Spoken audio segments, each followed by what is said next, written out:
Friends, welcome back to my YouTube channel Pharma Medico. तो वैसे मैं आप लोगों को बताना चाह रहा हूँ कि मैंने जो अपना पिछला वीडियो शूट किया था और जो ब्लॉग बनाया था उसका कंटेंट्स जो टॉपिक था वो गायनोकोलॉजिकल था। ठीक है, तो आज के वीडियो में भी हम मस्ट बी से कि गायनिक प्रॉब्लम की ही बात करेंगे। उससे रिलेटेड कुछ जो मोस्ट करेंट जो प्रॉब्लम्स हैं उनके बारे में, उन कंटेंट्स को कवर करेंगे और उनको कैसे रिड्यूस किया जाए और कैसे उनसे बचा जाए और किस तरह से हम किसी भी गायनिक सेक्शन में अवेयरनेस को दिखा करके उसे सीवियर कंडीशन में या सीवियर डिजीज़ में कन्वर्ट होने से रोक सकते हैं।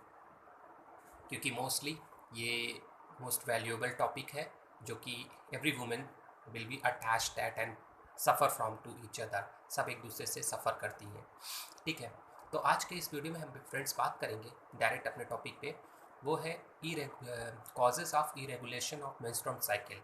मतलब मेंस्ट्रुएशन साइकिल का इरेगुलेशन क्या है और ये क्यों होता है।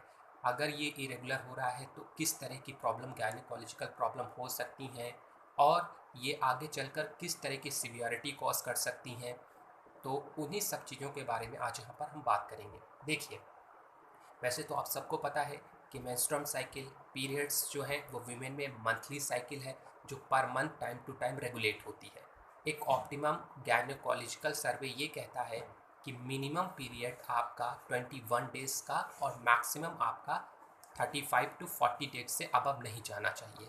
ठीक है, लेकिन वो वीमेंस जिनमें आपका पीरियड बिफोर 21 डेज 21 दिन से पहले हो रहा है या 35 या 40 दिन से अबव जा रहा है, it is the indicate to the irregular menstrual cycle. यानी ये कंडीशन आपको इंडिकेट करती है कि आपको इरेगुलर मेंस्ट्रुअल साइकिल है और ये अगर परसिस्टेंस लगातार हो रहा है तो ये इरेगुलर मेंस्ट्रुअल साइकिल के ही सिम्टम्स हैं।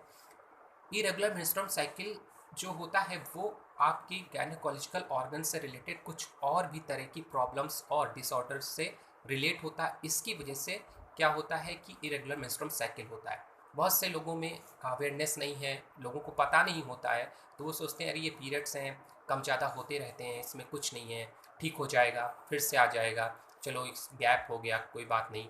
लेकिन याद रखिएगा कि जब भी किसी वीमेन में इरेगुलर पीरियड्स आना स्टार्ट होते हैं और वो मंथ टू मंथ इरेगुलर होते ही चले जाते हैं days by days, it means कि वो इंडिकेट करते हैं कि आप में हार्मोनल डिसबैलेंस है, आपके इंटरनल यूट्रस, ओवरीज वगैरह में, पेल्विक इन्फ्लेमेटरी या लोअर पेल्विक ऑर्गन में किसी न किसी तरह की कोई प्रॉब्लम ज़रूर है जिसकी वजह से पीरियड इरेगुलर हो रहे हैं।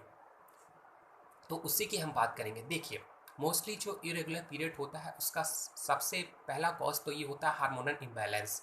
यानी कि अगर बॉडी में हार्मोनल इम्बैलेंस कॉज हो रहा है, अब वो किस वजह से कॉज हो रहा है, चाहे वो स्ट्रेस एंजाइटी की वजह से, ये भी एक मोस्ट इंपॉर्टेंट कॉज है आपका इरेगुलर पीरियड का।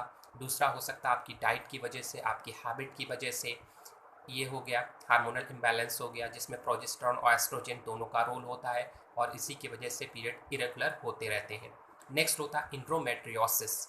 ठीक है, इंड्रोमेट्रियोसिस का मतलब होता है कि यूट्रस की इनर वॉल में थिकनेस या स्वेलिंग आ जाना, वो भी कॉज करता है irregular period plus heavy bleeding, low और हैवी ब्लीडिंग। थर्ड हो जाएगा आपका पेल्विक इन्फ्लामेटरी डिजीज़, यानी वीमेन के जो लोअर ऑर्गन है, लोअर एब्डोमिन ऑर्गन है, उनमें इन्फ्लामेशन हो, उनमें पेन हो, सेंसेशन हो, तो उससे उसकी वजह से भी पीरियड क्या होते हैं, इरेगुलर होते हैं। नेक्स्ट होता है आपका पॉलीसाइस्टिक ओवेरियन सिंड्रोम। याद रखिएगा friends, polycystic ovarian syndrome is the most important और मोस्टली पॉलीसाइस्टिक ओवेरी आज के समय में वीमेंस में होती जा रही है और ये एक बहुत बड़ा कारण बन रहा है इरेगुलर मेंस्ट्रुअल साइकिल का। पॉलीसाइस्टिक ओवेरियन सिंड्रोम में ये होता है कि आपको समझा दूँ सिंपल लैंग्वेज में थोड़ा सा, कि जब ओवरी में कई सारे फॉलिकल एक साथ बनते हों और वो फॉलिकल रप्चर ना हो रहे हों, तो ओवरी में उन बहुत सारे ढेर सारे फॉलिकल्स को ही हमको क्या बोलते हैं, पॉलीसाइस्टिक ओवेरियन सिंड्रोम। इसकी वजह से भी क्या होता है कि पीरियड्स इरेगुलर होता है। नेक्स्ट इनिशियल है आपका, आपको सही से नींद नहीं आ रही है, आप वर्किंग हैं, ओबेसिटी है, आपको थायराइड है, ये भी क्या करता है, इरेगुलर पीरियड कॉज करने का काम करता है। कई बार आप ये याद रखिएगा कि ये सारी प्रॉब्लम्स की वजह से पीरियड इरेगुलर होते हैं, लेकिन आप परसिस्टेंट लगातार अगर इन्हें इग्नोर करते हैं तो आगे चलकर ही ये ओवेरियन ट्यूमर में, ओवेरियन सिस्ट में ठीक है, ओवेरियन कार्सिनोमा में कन्वर्ट होते हैं, यानी ओवेरियन कैंसर में, इंडोमेट्रियोसिस कैंसर में कन्वर्ट होते हैं, या आप जिसे जानते हो कि बच्चेदानी का कैंसर कह सकते हैं, ठीक है, सेरिविकल कैंसर में कन्वर्ट हो जाते हैं। तो प्लीज़ जो मैं इन्फॉर्मेशन स्प्रेड कर रहा हूँ, तो इन अवेलेबिलिटी को आप दिखाएंगे और अपने साथ पीरियड से होने वाले इन चेंजेस को आप आइडेंटिफाइड करेंगे, उन्हें ट्रैक करेंगे, तो आप समझ पाएंगे कि हमारे पीरियड्स जो हैं वो नॉर्मली इरेगुलर है या ये एबनॉर्मल इरेगुलर हो रहे हैं। कभी कभी ऐसा ज़रूर होता है साल में 6 महीने में कि पीरियड्स ऊपर नीचे एक हफ्ते पीछे एक हफ्ते आगे होता है, that's a dozen can't matter, उसका कोई मैटर नहीं। लेकिन मैं फिर से कहूँगा कि अगर लगातार आपके साथ ऐसा हो रहा है तो इट मीन्स आप इरेगुलर पीरियड से सफ़र कर रही हैं और उसकी वजह आपकी बॉडी में, आपके वीमेन ऑर्गन में कहीं ना कहीं कुछ प्रॉब्लम है, हार्मोनल प्रॉब्लम है। तो अब हम बात करेंगे कि इसे क्योर कैसे किया जाए। एक छोटी सी इन्फॉर्मेशन आपको दी है, अगर आप लोग के कमेंट्स आएंगे तो उसे हम ब्रीफ में भी कन्वर्ट करेंगे, लेकिन अब कुछ इसके प्रिकॉशंस और इसके ट्रीटमेंट की बात कर लेते हैं। देखिए, अगर आपको ये पता चल जाता है कि आपको पीरियड इरेगुलर है, आपने उसको ट्रैक कर लिया है, तो सबसे पहले आपको गायनेकोलॉजिस्ट के पास जाना है या आपके जो भी मेडिकल सुपरवाइज़र हैं उनके पास जाना है। जा कर के वहाँ पर क्या है, आपके कुछ टेस्ट होते हैं, सोनोग्राफीज होती हैं, इंटरनल ऑर्गन की कंडीशन चेक किए जाते हैं, ब्लड टेस्ट से आपके हार्मोनल लेवल, थायराइड, प्रोलैक्टिन को चेक किया जाता है कि कहीं इसकी वजह से नहीं है।